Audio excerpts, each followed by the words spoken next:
नमस्कार, स्वागत है आपका हमारे चैनल पर। मैं हूं आपके साथ शिप्रा सैनी।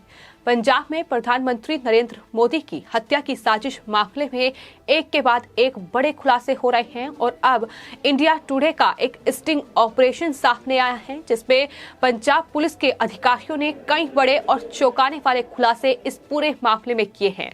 लेकिन अब इस पूरे मामले को लेकर बीजेपी शासित राज्यों के मुख्यमंत्रियों ने प्रेस कॉन्फ्रेंस की है और चरणजीत सिंह चन्नी सरकार पर जमकर हमला बोला है। कांग्रेस आलाकमान देश से माफी मांगे, ये मांग भी बीजेपी शासित राज्यों के मुख्यमंत्रियों की ओर से की गई है।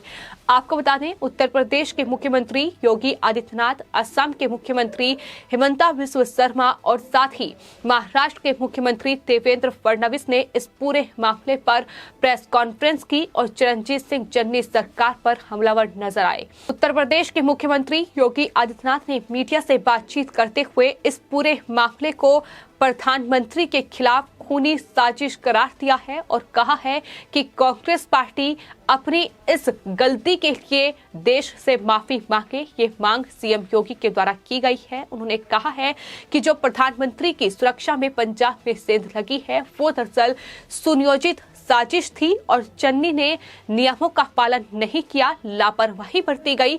सवाल ये भी सीएम योगी आदित्यनाथ की ओर से उठाए गए हैं कि दरअसल चरणजीत सिंह चन्नी प्रधानमंत्री को रिसीव करने के लिए नहीं पहुंचे। बहाना ये बनाया गया कि वो कोविड पॉजिटिव शख्स के संपर्क में आए हैं, लेकिन उसके ठीक बाद वो बिना मास्क के प्रेस कॉन्फ्रेंस करते नजर आए। वो इंडिया टुडे के पत्रकारों के साथ वहां सड़कों पर घूम रहे थे, तो इस तरीके की ये बहानेबाजी की गई। इतना ही नहीं, प्रधानमंत्री के काफिले को जानबूझकर रोका गया है और चन्नी जो इस पूरे मामले में बयान दे रहे हैं वो बेहद शर्मनाक है। ये भी साफ तौर पर उत्तर प्रदेश के मुख्यमंत्री की ओर से कहा गया है। लगातार चिंता इस बात को लेकर भी जाहिर की जा रही है कि दरअसल स्टिंग ऑपरेशन में जो खुलासे हुए हैं वो बड़ा खुलासा ये है कि इस तरीके का जो रोक टोक है, इस तरीके की जो रोक है वो प्रधानमंत्री के काफिले में ये प्रदर्शनकारी लगा सकते हैं। ये पहले ही पंजाब पुलिस के आला अधिकारियों के पास जानकारी थी, यानी उन्हें इंटेलिजेंस इनपुट मिल चुका था और इस स्टिंग ऑपरेशन में पंजाब जो सीआईटी के डीएसपी हैं सुखदेव सिंह, उनका वॉइस रिकॉर्ड है जिसपे 2 जनवरी को उन्होंने पूरी रिपोर्ट इस पूरे मामले में अपने सीनियर एसएसपी को दी थी। यानी प्रधानमंत्री के इस तमाम रूट की जानकारी, इस पूरी यात्रा की जानकारी पंजाब पुलिस और पंजाब सरकार के पास पहले से ही थी, लेकिन बावजूद इसके इस तरीके की बयानबाजी की गई। जो खालिस्तानी जो टारगेट पर प्रधानमंत्री थे वो भी दरअसल पहले ही सामने आ चुका था। 3 जनवरी को प्रधानमंत्री की यात्रा से ठीक पहले खालिस्तानियों का एक मैसेज भी पंजाब के पुलिस के आला अधिकारियों के पास पहुंच चुका था कि इस तरीके से प्रधानमंत्री का रास्ता रोका जाएगा। और इतना ही नहीं, खालिस्तानियों ने तो प्रधानमंत्री के काफिले को रोकने के लिए इनाम भी जारी किया था।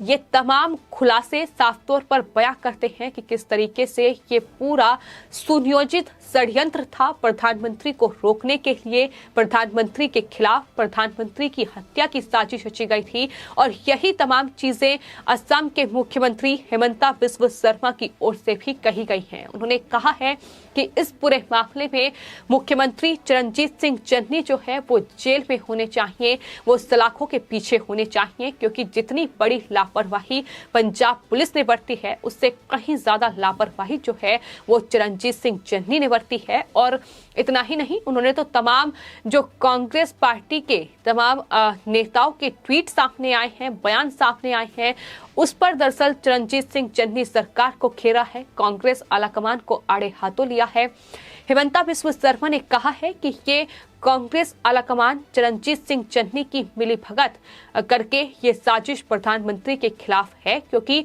अगर प्रधानमंत्री की सुरक्षा में सेंध लग रही है, अगर उनकी जान से खिलवाड़ हो रहा है और इस पर हरीश रावत से लेकर नवजोत सिंह सिद्धू, छत्तीसगढ़ के मुख्यमंत्री भूपेश बघेल और ये तमाम नेता जिस तरीके की बयानबाजी कर रहे हैं, कोई कह रहा है कि प्रधानमंत्री को खरोच तो नहीं आई, प्रधानमंत्री को कोई चोट तो नहीं लगी, नवजोत सिंह सिद्धू ये कह रहे रहे हैं कि ये बीजेपी का ड्रामा है, ये साफ तौर पर बयान बताते हैं कि ये दरअसल पहले से ही पूरी तैयारी की गई थी, कि षड्यंत्र पहले से ही रचा गया था और इस तरीके से इसे अंजाम दिया गया है। और तमाम जो बयान अब इन तमाम नेताओं के सामने आए हैं, उसमें सवाल तो मुख्यमंत्री योगी आदित्यनाथ ने इस मामले में भी उठाए हैं कि दरअसल चरणजीत सिंह चन्नी का वो बयान उन्होंने याद दिलाया है, जिसमें उन्होंने कहा था कि उन्होंने प्रियंका गांधी वाड्रा को सबसे पहले इस बात की जानकारी दी थी जो प्रधानमंत्री की सुरक्षा में सेंध लगी है।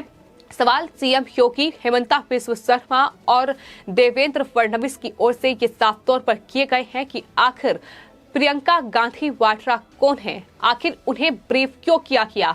ब्रीफ अगर मुख्यमंत्री को करना था तो वो प्रधानमंत्री को करते, वो राष्ट्रपति को करते, वो गृह मंत्रालय को ब्रीफ करते। आखिर प्रियंका गांधी वाड्रा क्या भारत सरकार में हैं? क्या कांग्रेस पार्टी ने उन्हें कोई ऐसा अहम पद पंजाब सरकार में सौंपा हुआ है? ये तमाम सवाल हैं जो फिलहाल बीजेपी लगातार पूछ रही है और यहाँ तक हेमंता बिस्वा शर्मा की ओर से कहा गया है कि उन्हें ये पूरा संदेह है कि दरअसल इसका इंटरनेशनल लिंक भी हो सकता है, यानी चरणजीत सिंह चन्नी इंटरनेशनल एजेंडे पर काम कर रहे हैं। साफ तौर पर इशारा खालिस्तानियों की ओर था, क्योंकि वो तमाम वीडियो सामने आए हैं, तमाम वीडियो मैसेज सामने आए हैं, जिसमें ये साफ दिखाई दे रहा है कि किस तरीके से प्रधानमंत्री के काफिले को रोकने के लिए, प्रधानमंत्री की कहीं न कहीं जान से खिलवाड़ करने के लिए ये पूरा षड्यंत्र रचा गया था, जिसकी जानकारी चरणजीत सिंह चन्नी को थी, मुख्यमंत्री को थी, जिसकी जानकारी पंजाब सरकार को थी, पंजाब पुलिस को थी। लेकिन बावजूद इसके अपने आप को इस तरीके से दिखाने की कोशिश की गई कि उन्हें इस बारे में कोई जानकारी नहीं थी और आखिरी वक्त पर प्रधानमंत्री ने अपना रूट बदला है। ये साफ तौर पर चरणजीत सिंह चन्नी की ओर से कहा गया। पहले उन्होंने कहा कि प्रधानमंत्री की सुरक्षा में कोई चूक नहीं हुई है। उसके बाद उन्होंने ये कहा कि प्रधानमंत्री के इस रूट की जानकारी नहीं थी, ये अचानक रूट बदला गया, इस वजह से ये चूक हुई। तो इस तरीके कि ये जो बयान बदलते नजर आ रहे हैं, ये साफ तौर पर इशारा कर रहे हैं कि ये चरणजीत सिंह चन्नी सरकार का बड़ा फेलियर है, बड़ी लापरवाही है, या फिर षड्यंत्र भी हो सकता है कि इसी तरीके से प्रधानमंत्री के खिलाफ ये षड्यंत्र रचा गया था और अब खुद को साफ सुथरा दिखाने की कोशिश की जा रही है। तो तमाम तरीके से इस स्टिंग ऑपरेशन के सामने आने के बाद अब सीएम योगी आदित्यनाथ, हेमंता बिस्वा शर्मा और महाराष्ट्र के मुख्यमंत्री देवेंद्र फडणवीस ने चरणजीत सिंह चन्नी सरकार और कांग्रेस आलाकमान को घेरा है। कांग्रेस आलाकमान की ये बड़ी गलती है। इसके लिए कांग्रेस आलाकमान यानी राहुल गांधी, प्रियंका गांधी वाड्रा और सोनिया गांधी देश से माफी मांगे, ये मांग भी उनकी तरफ से की गई है। देवेंद्र फडणवीस ने ये साफ तौर पर कहा है कि अब नफरत इतनी ज्यादा प्रधानमंत्री से कांग्रेस पार्टी को है कि वो न सिर्फ प्रधानमंत्री, सेना, संविधान और यहां तक कि राष्ट्रीय सुरक्षा जो संस्थान हैं उन्हें गालियां दे रही हैं। इस तरीके से हमला बोला गया है और इन तमाम नेताओं की ओर से, बीजेपी के तमाम बड़े नेताओं की ओर से चिंता इस बात को लेकर भी जाहिर की गई है कि दरअसल जहां पंजाब में प्रधानमंत्री का काफिला रुका, वहां से महज 10 किलोमीटर की दूरी पर पाकिस्तान का बॉर्डर है और ऐसे में प्रधानमंत्री का जो ये पूरा काफिला था, ये दरअसल ड्रोन की रेंज में आ सकता था, ये मिसाइल की रेंज में था, ये पाकिस्तान फायरिंग भी कर सकता था। हालांकि ऐसी कोई अनहोनी नहीं हो पाई, ये गनीमत रही, लेकिन ऐसा हो सकता था। जिस तरीके का ये षड्यंत्र प्रधानमंत्री के खिलाफ रचा गया था और जिस तरीके से प्रधानमंत्री की सुरक्षा में सेंध लगी, लेकिन मुख्यमंत्री चरणजीत सिंह चन्नी ने उनकी सुरक्षा की खिल्लियां उड़ाई हैं। देश की संवैधानिक सुरक्षा, देश के प्रधान सेवक, राष्ट्र की सुरक्षा से खिलवाड़ किया गया है, ये सीएम योगी आदित्यनाथ ने साफ तौर पर कहा है और चरणजीत सिंह चन्नी पर हमला बोला है। उन्होंने कहा है कि देश के कांग्रेस के नेताओं ने इस पूरे मामले में तमाम गैर जिम्मेदाराना बयान दिए हैं। देश के खिलाफ साजिश करने के लिए, प्रधानमंत्री की सुरक्षा के खिलाफ साजिश हुई है और इसके लिए कांग्रेस पार्टी देश से माफी मांगे। और हेमंता बिस्वा शर्मा ये मांग कर रहे हैं कि पंजाब के मुख्यमंत्री चरणजीत सिंह चन्नी को गिरफ्तार किया जाना चाहिए। जितनी बड़ी चूक, जितनी बड़ी लापरवाही हुई है, जितना बड़ा ये षड्यंत्र पंजाब पुलिस के साथ मिलकर रचा गया है, क्योंकि ये भी पंजाब पुलिस अब मान रही है कि सीएम चन्नी को तमाम जानकारी थी, लेकिन कोई भी आदेश जो है इन तमाम लोगों को हटाने के लिए नहीं दिए गए थे, साफ तौर पर इनकार किया गया था। तो तमाम जो खुलासे हो रहे हैं कहीं ना कहीं वो अब चन्नी की मुश्किलें बढ़ा रहे हैं। फिलहाल आपकी इस पूरे मामले पर क्या राय है, हमें कॉमेंट बॉक्स में जरूर लिखें और चैनल को सब्सक्राइब करें। धन्यवाद।